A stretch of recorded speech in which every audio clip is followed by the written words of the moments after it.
Every one of us has had that one color that proven to be very difficult for us to blend out properly. And as modern colors get more advanced, some of them are even crazier and harder to blend out. In today's video, we're going to show you a bunch of tips, tricks, and products to help you with your next blend job. Let's dive right into this paint job. We have a brand new OEM fender that we've already cleaned and prepped. We have a brand new OEM bumper that we've already cleaned and prepped. And then the driver's door, we've prepped that for our blend. So it's 3 panels, and the driver's door is essentially our blend panel. We've obviously sanded everything. We've cleaned it properly. We brought it into a clean booth. We masked it off. We even cleaned it again and we tacked it. And this brings me to my first tip that a lot of people overlook. I'm going to use an anti-static gun. I just call it a static gun, and I'm going to go over all the parts. This will help you with not only dirt, but it will help you with your metallics laying down in their correct pattern. And it will actually help you with some metallic drift that we'll talk about later in the video. If you can't afford a static gun and you think that they're overrated or too expensive, you can buy anti-static cleaners that are super affordable, and you always want to use that after you tack. After we do that, we're going to apply our bare metal primer, be it etch or epoxy, and we're going to seal the brand new panels before we move on. Don't put away that sealer gun just yet. We've got the OEM fender and we have the OEM bumper in sealer. But before we move on to base, what I want to do is I want to apply a little bit of sealer right here in the edge. And remember, it's KISS. Keep it small, stupid. This is our blend panel. It doesn't technically need any sealer, but we're doing this for color matching. The problem with sealing that edge is sometimes it opens up a secondary problem, especially if you're a beginner painter or you're not using a high-end product, or maybe it's a super hot day.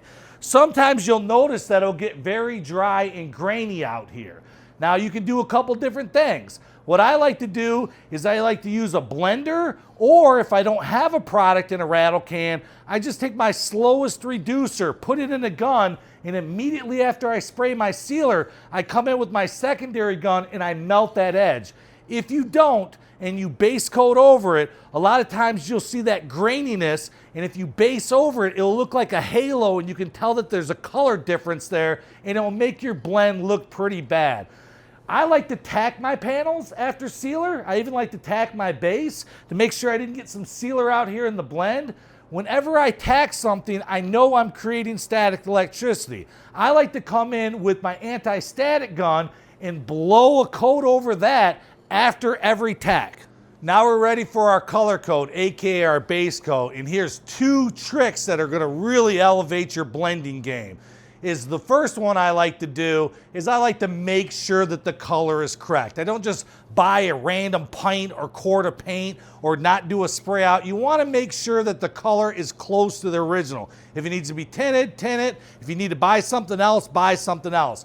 If you want some advice on color matching and what's involved, check out this video right here. This will really help you on the art of tinting and matching color. But what I like to do is my 2 parts that I'm actually going to paint, I'll just throw a couple coats of base coat on those. But my blend panel, this is imperative.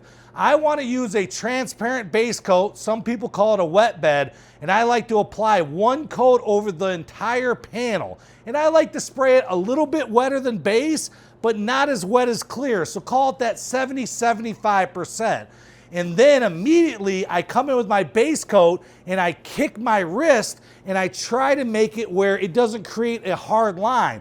All that overspray from kicking my wrist is going to hit that wet base coat or that wet bed, and it's going to melt in there, and it's not going to leave a dry edge, and you're not going to be able to tell where my base coat starts and the OEM color ends. It's not going to create that ghost line.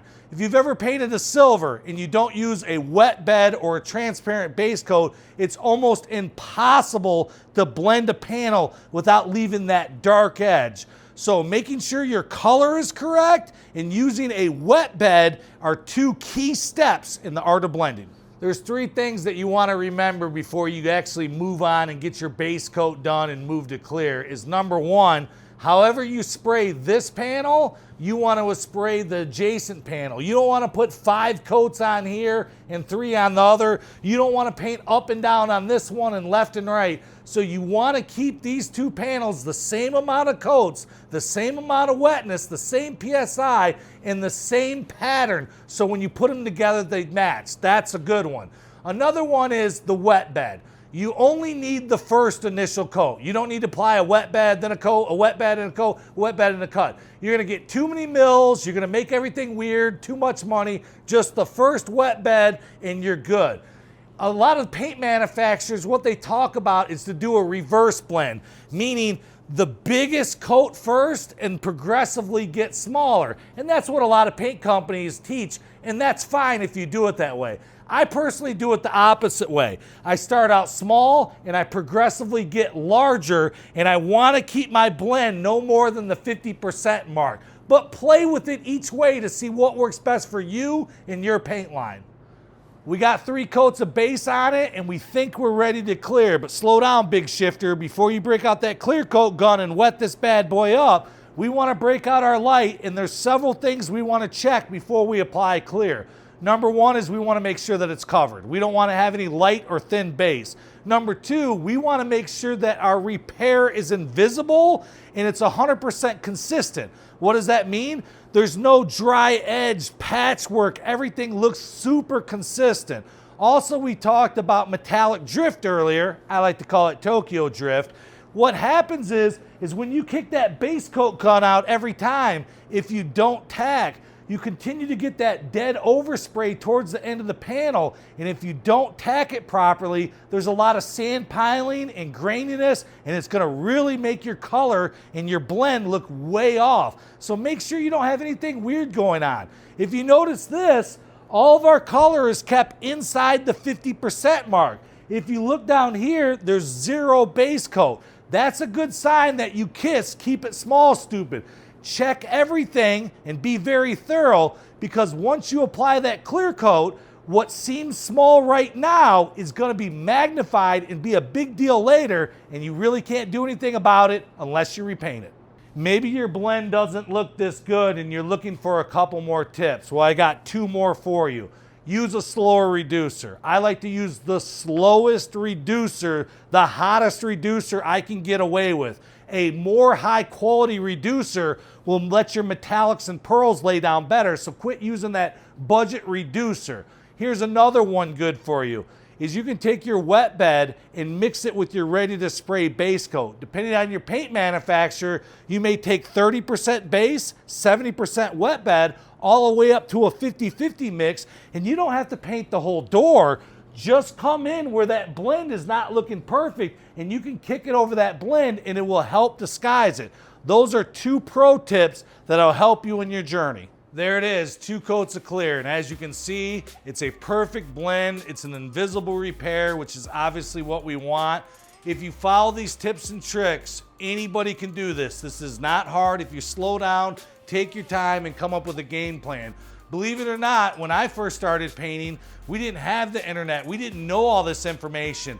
I used to have to actually come in and wet sand my sealer and my base coat to kind of kill that dead, dry area. And that's just crazy. And I know, believe it or not, there's some of you who are still doing that. So by using the wet bed, by using the slower reducer, by using some of these tricks, it will save you time and money. If you like this video, I think you'll really like these videos. There's tons of information on our Refinish Media YouTube channel that can help you become a better painter. That's David and I's ultimate goal. If you like our channel, if you like the information we're putting out, make sure you check out the refinishmedia.com website. We sell the t-shirts and we sell a bunch of products. And if you want to support us, that's the best way to do it. From all of us at Refinish Media, we want to say thank you until the next time.